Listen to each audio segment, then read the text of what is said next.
यूहन्ना रचित सुसमाचार 19वां अध्याय। इस पर पिलातुस ने यीशु को लेकर कोड़े लगवाए और सिपाहियों ने कांटों का मुकुट गूंथकर उसके सिर पर रखा और उसे बैजनी वस्त्र पहनाया और उसके पास आकर कहने लगे, हे यहूदियों के राजा प्रणाम, और उसे थप्पड़ भी मारे। तब पिलातुस ने फिर बाहर निकलकर लोगों से कहा, देखो, मैं उसे तुम्हारे पास फिर बाहर लाता हूँ, ताकि तुम जानो कि मैं कुछ भी दोष नहीं पाता। तब यीशु कांटों का मुकुट और बैजनी वस्त्र पहने हुए बाहर निकला और पिलातुस ने उनसे कहा, देखो, यह पुरुष। जब महायाजकों और प्यादों ने उसे देखा तो चिल्लाकर कहा कि उसे क्रूस पर चढ़ा, क्रूस पर। पिलातुस ने उनसे कहा, तुम ही उसे लेकर क्रूस पर चढ़ाओ, क्योंकि मैं उसमें दोष नहीं पाता। यहूदियों ने उसको उत्तर दिया कि हमारी भी व्यवस्था है और उस व्यवस्था के अनुसार वह मारे जाने की योग्य है, क्योंकि उसने अपने आप को परमेश्वर का पुत्र बनाया। जब पिलातुस ने यह बात सुनी तो और भी डर गया और फिर किले के भीतर गया और यीशु से कहा, तू कहाँ का है? परंतु यीशु ने उसे कुछ भी उत्तर न दिया। पिलातुस ने उससे कहा, मुझसे क्यों नहीं बोलता? क्या तू नहीं जानता कि तुझे छोड़ देने का अधिकार मुझे है और तुझे क्रूस पर चढ़ाने का भी मुझे अधिकार है? यीशु ने उत्तर दिया कि यदि तुझे ऊपर से न दिया जाता तो तेरा मुझ पर कुछ अधिकार न होता। इसलिए जिसने मुझे तेरे हाथ पकड़वाया है उसका पाप अधिक है। इससे पिलातुस ने उसे छोड़ देना चाहा, परंतु यहूदियों ने चिल्ला चिल्ला कर कहा, यदि तू इसको छोड़ देगा तो तेरी भक्ति कैसर की ओर नहीं। जो कोई अपने आप को राजा बनाता है वह कैसर का सामना करता है।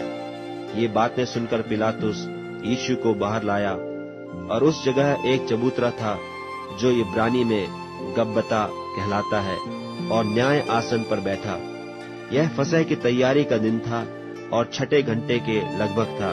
तब उसने यहूदियों से कहा, देखो, यही है तुम्हारा राजा। परंतु वे चिल्लाए कि ले जा, ले जा, उसे क्रूस पर चढ़ा। पिलातुस ने उनसे कहा, क्या मैं तुम्हारे राजा को क्रूस पर चढ़ाऊं? महायाजकों ने उत्तर दिया कि कैसर को छोड़ हमारा और कोई राजा नहीं। तब उसने उसे उनके हाथ सौंप दिया ताकि वह क्रूस पर चढ़ाया जाए। तब वे यीशु को ले गए और वह अपना क्रूस उठाए उस स्थान तक बाहर गया जो खोपड़ी का स्थान कहलाता है, और इब्रानी में गुलगुता।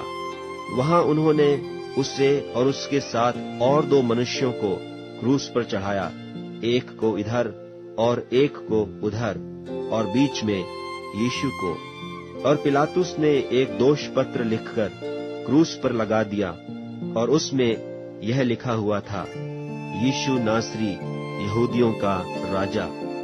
यह दोष पत्र बहुत यहूदियों ने पढ़ा, क्योंकि वह स्थान जहां यीशु क्रूस पर चढ़ाया गया था नगर के पास था, और पत्र इब्रानी और लतीनी और यूनानी में लिखा हुआ था। तब यहूदियों के महायाजकों ने पिलातुस से कहा, यहूदियों का राजा मत लिख, परंतु यह है कि उसने कहा, मैं यहूदियों का राजा हूँ। पिलातुस ने उत्तर दिया कि मैंने जो लिख दिया वह लिख दिया। जब सिपाही यीशु को क्रूस पर चढ़ा चुके तो उसके कपड़े लेकर 4 भाग किए, हर सिपाही के लिए 1 भाग, और कुर्ता भी लिया। परंतु कुर्ता बिन सीअन ऊपर से नीचे तक बुना हुआ था। इसलिए उन्होंने आपस में कहा, हम इसको न फाड़ें, परंतु इस पर चिट्ठी डालें कि वह किसका होगा। यह इसलिए हुआ कि पवित्र शास्त्र की बात पूरी हो कि उन्होंने मेरे कपड़े आपस में बांट लिए और मेरे वस्त्र पर चिट्ठी डाली। सो सिपाहियों ने ऐसा ही किया। परंतु यीशु के क्रूस के पास उसकी माता और उसकी माता की बहन मरियम, क्लोपास की पत्नी, और मरियम मगदलीनी खड़ी थी। यीशु ने अपनी माता और उस चेले को जिससे वह प्रेम रखता था पास खड़े देखकर अपनी माता से कहा, हे नारी, देख, यह तेरा पुत्र है। तब उस चेले से कहा, यह तेरी माता है, और उसी समय से वह चेला उसे अपने घर ले गया। इसके बाद यीशु ने यह जानकर कि अब सब कुछ हो चुका, इसलिए कि पवित्र शास्त्र की बात पूरी हो, कहा, मैं प्यासा हूँ। वहां एक सिरके से भरा हुआ बर्तन धरा था, सो उन्होंने सिरके में भिगोए हुए स्पंज को जूफे पर रखकर उसके मुंह से लगाया। जब यीशु ने वह सिरका लिया तो कहा, पूरा हुआ, और सिर झुकाकर प्राण त्याग दिए। और इसलिए कि वह तैयारी का दिन था, यहूदियों ने पिलातुस से विनती की कि उनकी टांगें तोड़ दी जाएं और वे उतारे जाएं कि सब्त के दिन वे क्रूसों पर न रहें, क्योंकि वह सब्त का दिन बड़ा दिन था। सो सिपाहियों ने आकर पहले की टांगें तोड़ी, तब दूसरे की भी, जो उसके साथ क्रूसों पर चढ़ाए गए थे। परंतु जब यीशु के पास आकर देखा कि वह मर चुका है, तो उसकी टांगें न तोड़ी, परंतु सिपाहियों में से एक ने बरछे से उसका पंजर बेधा, और उसमें से तुरंत लोहू और पानी निकला। जिसने यह देखा, उसी ने गवाही दी है, और उसकी गवाही सच्ची है, और वह जानता है कि सच कहता है कि तुम भी विश्वास करो।